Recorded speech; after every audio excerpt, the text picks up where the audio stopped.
esta actividad tan específica, que es alrededor de la reforma de las licenciaturas. Me gustaría primero agradecer por su asistencia a este espacio y ojalá que podamos avanzar lo que necesitamos en conocimiento y en definiciones acerca de, bueno, qué hacer.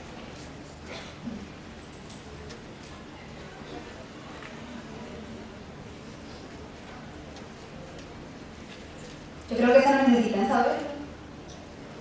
Bueno, hay que entender que este no es un documento que sale aislado del resto de situaciones a nivel nacional que están ocurriendo en este país. Entonces es importante que antes de mirar lo específico que puede contener el documento, pues que incluso como lo mencionaba Steven, ya se ha mirado en varias ocasiones, miremos el contexto nacional que está enmarcando esta resolución. Hay que entender que estos dos documentos, que son el decreto 2540 del 17 de diciembre de 2015 y la resolución 2041 del 3 de febrero del 2016, salen no de la nada, sino que, entre otras cosas, por un documento que nosotros tuvimos la posibilidad de conocer a partir del año pasado, que fue el documento de las recomendaciones de la OCDE para la educación superior. ¿Qué es la OCDE? La OCDE es la Organización para la Cooperación y el Desarrollo Económico. Es un organismo internacional que casi que a la par que el Banco Mundial y demás determinan y le indican a las naciones cómo deben funcionar, entre otras cosas, alrededor de la educación. Hay que entender, además, que este es un documento realizado de una forma totalmente antidemocrática, inconsulta e incluso cayendo un poco en el engaño a las comunidades académicas. ¿Por qué les menciono esto? Primero, este es un documento que tuvo alrededor de 12 borradores para su elaboración. De estos 12 borradores, más o menos 10 fueron totalmente secretos, ocultos a la comunidad en general, y de hecho el conocimiento de estos documentos fue porque de alguna manera se filtraron a las comunidades académicas. Así que fue a partir de acceder a documentos que en realidad eran secretos que los estudiantes y los miembros de la comunidad universitaria a nivel nacional pudimos hacernos una idea de qué era lo que se estaba planeando para las licenciaturas en el país. Hay que mirar, analizar además que hay una situación de hace muchos años enmarcada en la desfinanciación pública y el abandono estatal a la educación superior.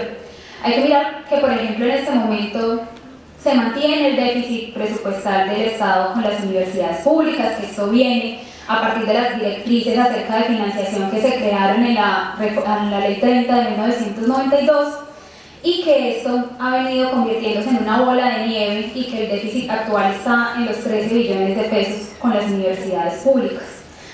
Esto lleva a que cada vez se traten de hacer más y más estrategias de parte de las universidades para autofinanciarse, pero además pareciera que de parte del gobierno hay cada vez más y más y más esfuerzos para dejar de enviarle recursos a las universidades. Tanto así que me gustaría pues un poco mencionarles para que tengamos en cuenta que se nos viene una reforma a las transferencias en las que los principales damnificados vamos a hacer la educación y la salud. Así que eso es algo para tener en cuenta. O sea, si bien estamos en una crisis presupuestal actualmente, va a ser peor. ¿Por qué? Porque todas las malas decisiones que se han tomado a nivel nacional sobre cómo destinar los dineros del país, ahorita esas consecuencias las tenemos que pagar el pueblo colombiano, o sea, con las altas de impuestos, con los aumentos pírricos del salario mínimo y con los recortes a todos nuestros derechos fundamentales. Pues bueno, reiterar estos elementos: fue a puerta cerrada, antidemocrática, inconsulta, eso ya lo hemos sabido. Incluso cuando empezó a dar tanto revuelo la idea de evitar esta reforma, porque fueron consejos académicos de la Universidad Nacional, de la Universidad de Caldas, fueron la Asociación Colombiana de Facultades de Bellas Artes, ASCOFARTES, la Asociación de Facultades de Educación, ASCOFADES. Esta cantidad de agrupaciones empezaron a pronunciarse en contra del contenido de esta reforma, no solamente por el elemento de las denominaciones, que ha sido como algo lo que más hemos escuchado, sino porque es que en serio modifica de tajo el perfil de los docentes en Colombia. Eso ya lo miraremos, pero entonces tener en cuenta que además de que todas estas agrupaciones académicas a nivel nacional se opusieron al contenido de esa reforma, incluso también una comisión de estudiantes de licenciaturas que se creó aquí en la universidad y que el Consejo Académico apoyó, pero pues por inconvenientes técnicos no se hizo público ese apoyo oficial de la universidad a esa oposición. A pesar de todo eso, la resolución salió, el decreto salió, entonces como díganme lo que quieran, pero igual nosotros vamos a hacer lo que ya hemos planeado hacer para la educación. Por eso es que hay que movilizarnos, eso ya lo miraremos más adelante. Entender que cuando hablamos de una violación a la autonomía universitaria y con lo que les decía que modifica de tajo al ser perfil de los docentes en Colombia, tiene que ver con estos elementos. Hay que entender las implicaciones de esos requerimientos que nos están poniendo en lo que va a ser el resultado de nuestra formación. Cuando hablamos de 50 créditos para práctica, eso tiene, entre otras cosas, un resultado que a largo plazo disuelve la investigación. Más porque esta práctica ni siquiera está como reglamentada, como indicada, bueno, esas 50 créditos van a ser invertidos de qué manera. ¿Cómo se va a hacer? ¿Usted se va a meter en las instituciones todo el día a ver o va a involucrarse? Pero si se va a involucrar, ¿usted con qué herramientas lo va a hacer? ¿Cuál va a ser sus fundamentos teóricos para poder garantizar eso? Cuando hablamos de 25 créditos para inglés, pues es tener en cuenta que reiterar dentro de esas recomendaciones de la OCDE, del Banco Mundial, de estos organismos internacionales que son los que están mandando la parada en la dirección de naciones como la nuestra, el inglés se vuelve una cosa fundamental, pero entonces aquí no nos dicen cómo nos van a garantizar esa formación en inglés. Más teniendo en cuenta que, por ejemplo, para las carreras que tienen que ver con idiomas, a mediano plazo la exigencia va a ser que el estudiante se gradúe con un nivel C1 en el manejo de la lengua, y pues sabemos que eso tiene unas implicaciones de casi que vivir en el país de origen de la lengua. Eso ya lo miraremos más adelante en la siguiente presentación, pero la idea aquí ¿cuál es? Son 50 créditos para práctica, 25 créditos para inglés, 20 créditos para teoría de la pedagogía, evidentemente porque nos estamos tomando en licenciaturas. Ustedes suman esa cantidad de créditos y nos da más o menos 105, 110, 115 créditos que se imponen para todos los programas de licenciaturas. Si nosotros miramos en promedio, los programas de licenciaturas en el país tienen entre 140 y 190 créditos, pues los que más cantidad de créditos tienen. Si de esos 140 o 190 créditos, 110 créditos ya están indicados y son inamovibles, entonces, ¿qué vamos a hacer nosotros con esta formación disciplinar, con la formación específica, con la formación práctica, pero ya del área disciplinar, como es por ejemplo en carreras como relacionadas con las artes, o bueno, la literatura, o la filosofía, en fin, ¿qué va a pasar con esa formación disciplinar específica que tenemos nosotros? Sí. Entonces, estos requerimientos nos ponen a pensar que vamos a salir así como formadores, que tenemos un océano de conocimientos, pero es que, como dice tanta gente, con 1 centímetro de profundidad. Sabemos de todo, pero de todo, en realidad no sabemos nada. Además, es importante que tengamos en cuenta que estas cantidades de créditos para que nosotros nos formemos están también relacionados con que, en cierta manera, se le han cargado a los maestros la responsabilidad de las pruebas PISA, de estos exámenes estandarizados o homogenizados, tan específicos y tan cerrados, que además aquí no han dado buenos resultados. Entonces, como bueno, los maestros tienen que salir sabiendo preparar a los estudiantes para estos exámenes. O sea, no pensemos en formaciones para la vida, para el desarrollo de la humanidad, para transformaciones sociales, sino para que tengamos muy buenos resultados en exámenes de educación superior, de educación media, de educación básica. Entender que esto no es algo opcional. O sea, a usted le hicieron ya la mitad del currículo, más de la mitad del currículo de su programa. Si usted no lo cumple, no le dan el registro calificado. Si no le dan el registro calificado, cierre su programa, usted no puede funcionar. Pues hay que reiterar, este ha sido uno de los elementos que más ha resonado, y si bien para nosotros es muy importante reiterar en la importancia del análisis de lo curricular en esta reforma, también es fundamental mirar lo que sucede aquí. Porque además de que hay una cosa como de, es que no nos gusta que las carreras tengan tantos nombres distintos, pongámosle el mismo, eso tiene otras implicaciones, porque es que el nombre no es una cosa que aparece porque sí, el nombre contiene una razón de ser del programa, incluso una población objeto, tiene mucho que ver con para qué estoy estudiando yo esta carrera. Así que homogeneizar, estandarizar estos saberes tan específicos, pues también nos lleva a lo mismo de perder una cantidad de carreras y de programas que han sido históricos, que traen una tradición alrededor de su quehacer, porque es que, quiero reiterarnos, solamente nos cambiamos el disfraz, pero seguimos haciendo lo mismo por dentro. Eso también trae consigo unos cambios estructurales en el contenido de las carreras.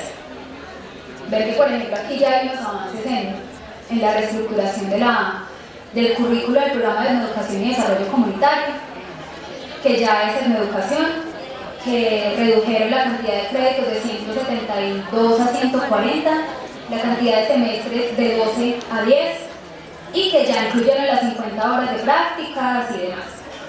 Entonces yo creo que es importante que miremos eso que implica para los futuros educadores que van a salir con el perfil obsoleto, por así decirlo, y qué va a pasar con los que van a ingresar a ver la carrera en esas condiciones. Es importante que, entre otras cosas, miremos que aquí se pierde mucho el componente de lo humano, de lo social, de lo comunitario, y queda relegado como algunos cuantos programas, pero evidentemente ese no es el centro de esta reforma para las licenciaturas.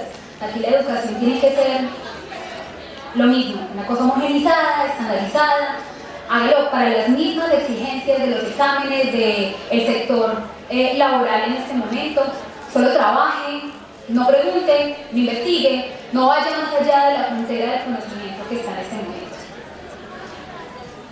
Con respecto a lo presupuestal, esa es otra pata de la mesa que tenemos que mirar con mucho cuidado, porque es que hay una cantidad de requerimientos que nos ponen que, si no mira, efectivamente necesitamos. ¿Qué necesita uno para un programa universitario exitoso? Infraestructura, evidentemente. Laboratorios, por supuesto. Bibliotecas con un buen contenido acerca de lo disciplinar. ¿Quién diría que no a eso? Docencia de planta. O sea, son las reivindicaciones que hemos tenido hace muchos años alrededor de cómo debe ser la educación superior. El problema es que se le dice a las universidades, garantice esto, pero yo no le voy a dar ni un peso para que lo garantice. Así tiene que construir, construya. El aumento de contratación en docencia de planta, mira a ver de dónde saca la plata para eso, mira a ver usted cómo hace para tener sus laboratorios, para tener todo lo que yo le estoy pidiendo, pero yo no le voy a dar más plata a usted. Y si usted no lo hace, cierre el programa o privatice para poder usted garantizar que le entre la plata para poder pagar las construcciones, los docentes y demás, o simplemente haga convenios, desdibuje el programa. Usted verá qué hace, pero yo le voy a pedir esto. ¿Por qué? Porque la gente lo ha pedido, porque a nosotros nos interesa, pero no vamos a hacer mayores esfuerzos para que ustedes como instituciones lo garanticen. Entonces, cuando hablamos de que es abre la puerta para la formación privada, bueno, podemos ver un ejemplo que es, por ejemplo, la Universidad de los Andes. No está en esta presentación, sino en otra más adelante, pero en fin, es importante que lo miremos acá. Por ejemplo, en este momento la Universidad de los Andes, que no había tenido programas de licenciaturas, abrió 7 en este momento. Y los programas pues garantizan los espacios, los requerimientos en general. ¿Por qué? Porque esta es una reforma que abre las puertas a que avancemos en la privatización de la educación, y es mejor que la gente entre en masa a programas de otro tipo y no tanto a licenciaturas. Entonces, si usted quiere estudiar un programa de eso, más bien váyase para la universidad privada, saque un crédito con el ICETEX, bueno, sea un pilo paga, que además esto lo que hace es ponernos como en una pirámide de quiénes somos los que merecemos la educación superior de calidad y quiénes no. Pero bueno, esto hace que se restringe el acceso a este tipo de programas que son humanos, que son para transformación, que son para desarrollo social.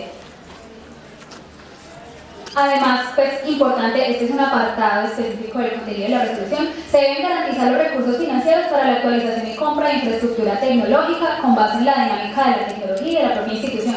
O sea, dentro de lo que ya mencionan de infraestructura, además también está lo tecnológico. Bueno, garantice. ¿Cómo? Usted verá. pero garantizo, o sea, con los 1.000 pesos que yo le daba en el 92 que le sigo dando ahorita, mira a ver cómo se actualiza una cantidad de cosas que hay hoy en día y que no había en ese entonces. Bueno, pues como ya estábamos mirando esto de una forma más global, era una presentación muy concreta, muy específica, pero es importante que entendamos que además de que esta reforma de las licenciaturas tiene unos cambios drásticos en cómo nos están formando nosotros como estudiantes de licenciaturas, esto trae además consigo todos estos elementos de contexto nacional y de modelo de país que ya les mencionaba, porque es que lo que necesitamos es profesionales que sirvan para engranar esas ruedas del sistema de modelo nacional que queremos hacer en este momento. ¿Y ese modelo cuál es? Es una plataforma de inversión extranjera. Es decir, que este país exista solamente para que sea la despensa de otros, para que sea el punto de paso, para que sea el territorio del cual extraer recursos naturales, del cual extraer fuerza de trabajo barata y eficaz, y que no sea un país soberano, que no sea un país que se autodetermina, que no sea un país que soluciona desde su autonomía sus necesidades más sentidas, porque si nosotros vamos a mirar, hace muchos años que una cantidad de reformas que se desarrollan en este país no están sinceramente enfocadas a satisfacer las necesidades de la gente en general. Así que, pues yo creo que la presentación sería específicamente eso. La idea es que ahorita cuando avancemos hacia las intervenciones, bueno, y las dudas y la conversación podamos pues, charlar más. Eso sería todo. Muchas gracias.